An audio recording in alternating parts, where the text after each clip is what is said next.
Hello guys, എല്ലാ കൂട്ടുകാർക്കും എഡ്യൂസോണിലേക്ക് വീണ്ടും സ്വാഗതം.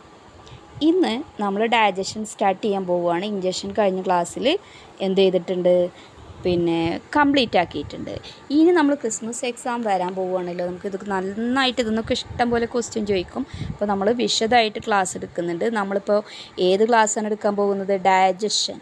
അപ്പോൾ ന്യൂട്രീഷൻ്റെ ഫസ്റ്റ് സ്റ്റേജ് ആയിരുന്നു ഏത് അതായത് ഇഞ്ചക്ഷൻ. അത് സ്റ്റാർട്ട് ചെയ്യുന്നത് മൗത്തിൽ നിന്ന് ഈസോഫാഗസിൽ എന്ത് ചെയ്യുന്നു, എൻഡ് ചെയ്യുന്നു.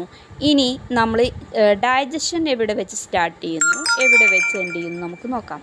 അപ്പോൾ നമുക്ക് ലെസൺ നോക്കാം. പാഠം വളരെ വിശദമായിട്ട് നമുക്ക് പഠിച്ച് നോക്കാം. 88th പേജ് നോക്കുക, 88ാമത്തെ പേജ് നോക്കുക. Food in the stomach.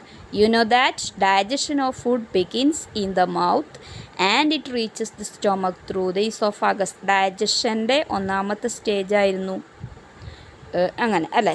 അപ്പോൾ digestion is the second stage of nutrition. അപ്പോൾ ഒന്നാമത്തെ സ്റ്റേജ് ഏതായിരുന്നു? ഇഞ്ചക്ഷൻ. രണ്ടാമത്തെ സ്റ്റേജോ? What is the second stage of nutrition? Digestion ദഹനം. അത് ആണെന്ത്? ന്യൂട്രീഷൻ്റെ രണ്ടാമത്തെ വയറ്റിൽ വെച്ചിട്ടാണ് എന്ത് ചെയ്യുന്നത്? ദഹനം തുടങ്ങുന്നത്. It take place partially in the stomach where food remains for 4 to 5 hours. നമ്മൾ പറഞ്ഞു വായിൽ നിന്ന് ചവച്ചരച്ച ഫുഡ് ഈസോഫാഗസ് എന്ന നീളമുള്ള പൈപ്പിലൂടെ എത്തുന്നു. അത് നീളമുള്ള പൈപ്പിലൂടെ എങ്ങനെയെന്ന്? പെരിസ്റ്റൽസിസ് അല്ലേ, വേവ് ലൈക്ക് മൂവ്മെൻ്റ് ആണ് എന്ത്? പെരിസ്റ്റൽസിസ്. ആ പെരിസ്റ്റൽസിസ് മൂവ്മെൻറ്റ് കാരണം നമ്മൾ കഴിച്ച ഭക്ഷണം ആ പൈപ്പിലൂടെ എവിടേക്ക് എത്തിച്ചേരുന്നു? സ്റ്റൊമക്കിൽ എത്തിച്ചേരുന്നു. സ്റ്റൊമക്കിൽ എത്തിച്ചേരുന്നതോടുകൂടി ന്യൂട്രീഷൻ്റെ സെക്കൻഡ് സ്റ്റേജ് സ്റ്റാർട്ട് ചെയ്യുന്നുണ്ട്. എന്താണ് സെക്കൻഡ് സ്റ്റേജിൻ്റെ പേര്? ഡൈജഷൻ. അപ്പോൾ it take place partially in the stomach where food remains for 4 to 5 hours. ഇപ്പോൾ ഡൈജഷൻ ഭാഗികമായിട്ട് എവിടെ തന്നെയാണ് തുടങ്ങുന്നത്? പകുതിയോളം സ്റ്റേജും ഡൈജഷൻ്റെത് ഇവിടെ തന്നെയാണ്, വയറിലാണ്. അത് കാരണം എന്താണ്? 4 മണിക്കൂർ മുതൽ 5 മണിക്കൂർ വരെ നമ്മൾ കഴിച്ച ഭക്ഷണം അവിടെ തന്നെ നിൽക്കും. Due to peristaltic movement of the stomach wall food is turned into a paste form. അപ്പോൾ നമ്മൾ പറഞ്ഞു ആദ്യം തന്നെ ചവച്ചരച്ച ഫുഡ് എന്ത് ചെയ്യുന്നുണ്ട്? നമ്മൾ വായിൽ നിന്ന് പുറന്തള്ളുന്നുണ്ട് ഇല്ലേ, ഈസോഫാഗസിൽ എത്തിച്ചേരുന്നു. അതിൻ്റെ വേവ് ലൈക്ക് മൂവ്മെൻറ്റ്, പെരിസ്റ്റൽസിസ് മൂവ്മെൻറ്റ് കാരണം സ്റ്റൊമക്കിലെത്തി. അത് 4-5 മണിക്കൂർ അവിടെ തന്നെ കിടക്കും. ഈ 4-5 മണിക്കൂർ അവിടെ ഇങ്ങനെ നിൽക്കുന്ന സമയത്ത് നമ്മുടെ സ്റ്റൊമക്കിലെ വാൾസ് എന്ത് ചെയ്യുന്നു? പെരിസ്റ്റൽസിസ് മൂവ്മെൻറ്റ് നടക്കുന്നുണ്ട് അവിടെ. നമ്മൾ വേവ് ലൈക്ക് മൂവ്മെൻ്റ് ആണെന്ത്? Peristaltic movement. Okay, peristaltic movement ആണെന്ത്? Wave like movement. ആ സമയത്ത് ഒന്നും കൂടിയും ആ ചവച്ചരച്ച ഫുഡ് വയറിനകത്ത് ഒന്നും കൂടി ഗ്രേവി ആകുന്നു. ഓക്കെ, അങ്ങനെ ഫുഡ് നല്ലൊരു പേസ്റ്റ് പരുവാക്കി അത് മാറും. Gastric juice produced by glands in the stomach wall facilitates digestion. എന്നിട്ടോ നമ്മളെ ഗ്യാസ്ട്രിക് ജ്യൂസ് നമ്മുടെ വയറിൻ്റെ ചില ഗ്രന്ഥികളുണ്ട് വയറിനകത്ത് അല്ലേ. സ്റ്റൊമക്ക് വാള് നമ്മുടെ വയറിന് ഒരു സ്റ്റൊമക്ക് നോക്കുകയാണെങ്കിൽ വാൾസ് അവിടെ എന്ത് ചെയ്യുന്നു? പ്രൊഡ്യൂസ് ചെയ്യുന്നുണ്ട് എന്ത്? ഗ്യാസ്ട്രിക് ജ്യൂസ് ഉണ്ട്. അതൊന്നും കൂടി നമ്മുടെ ഡൈജഷൻ ഒന്നും കൂടി, അപ്പോൾ നമ്മുടെ ഡൈജഷനെ കൂടുതൽ ഫെസിലിറ്റേറ്റ് ചെയ്യുന്ന കാര്യം എന്താണ്? ഗ്യാസ്ട്രിക് ജ്യൂസാണ്. Stomach wall also produce small amount of hydrochloric acid. അതുപോലെ തന്നെ ചില ഗ്രന്ഥികൾ, സ്റ്റൊമക്ക് വാളിലുള്ള ചില ഗ്രന്ഥികളാണ് ഗ്യാസ്ട്രിക് ജ്യൂസ് പ്രൊഡ്യൂസ് ചെയ്യുന്നത് എങ്കിൽ നമ്മുടെ stomach wall hydrochloric acid produce ചെയ്യും. This help in protein digestion and pathogen destruction.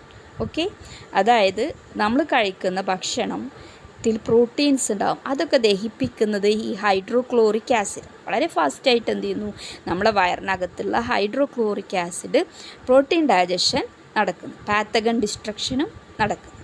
Okay, the partially digested food in the stomach then moves on small intestine. Then അങ്ങനെ ദഹിച്ച ഭാഗികമായി പ്രോട്ടീനൊക്കെ ദഹിപ്പിച്ച നമ്മുടെ കഴിച്ച ഭക്ഷണം എന്ത് ചെയ്യുന്നു? ഫുഡ് പാർഷ്യലി ഭാഗികമായിട്ട് ഡൈജസ്റ്റ് ആയിട്ടുള്ളൂ. അത് ഇവിടേക്ക് മൂവ് ചെയ്യുന്നു.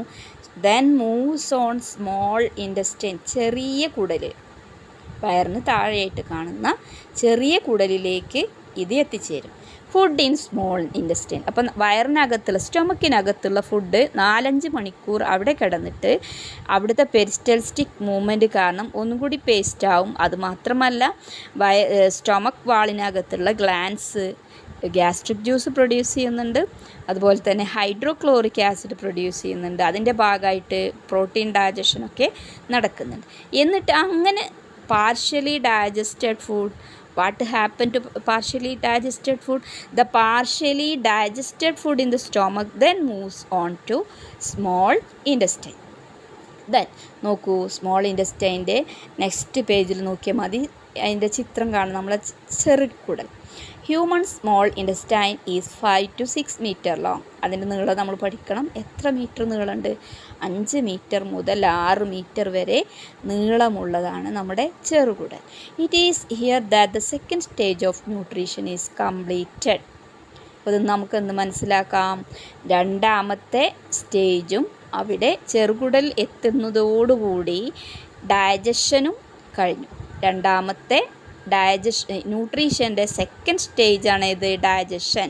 ഓക്കെ, ഞാനിതിങ്ങനെ ഓരോ സ്റ്റെപ്പായിട്ടാണ്, 5 സ്റ്റേജും വേറെ വേറെ ക്ലാസ്സിലാണ് പഠിക്കുക. ഒന്നിച്ച് ക്ലാസ് എടുത്താൽ മനസ്സിലാക്കാൻ പ്രയാസമാണ്. അപ്പോൾ ഓരോന്നായിട്ടാണ് ഞാൻ എടുക്കുന്നത്. അതുകൊണ്ട് ഡൈജഷൻ എന്ത് ചെയ്തു, നമുക്കിവിടെ ക്ലാസ് അവസാനിപ്പിക്കാം. നെക്സ്റ്റ് സ്റ്റേജ് നമുക്ക് എന്ത് ചെയ്യാം, നെക്സ്റ്റ് ക്ലാസ്സിലെടുക്കാം. ഓക്കെ, വീഡിയോ ഇഷ്ടപ്പെട്ടാൽ എന്ത് ചെയ്യണം? എല്ലാവരും ലൈക്ക് ചെയ്യാൻ ശ്രമിക്കുക, സബ്സ്ക്രൈബ് ചെയ്യുക. Okay, thank you.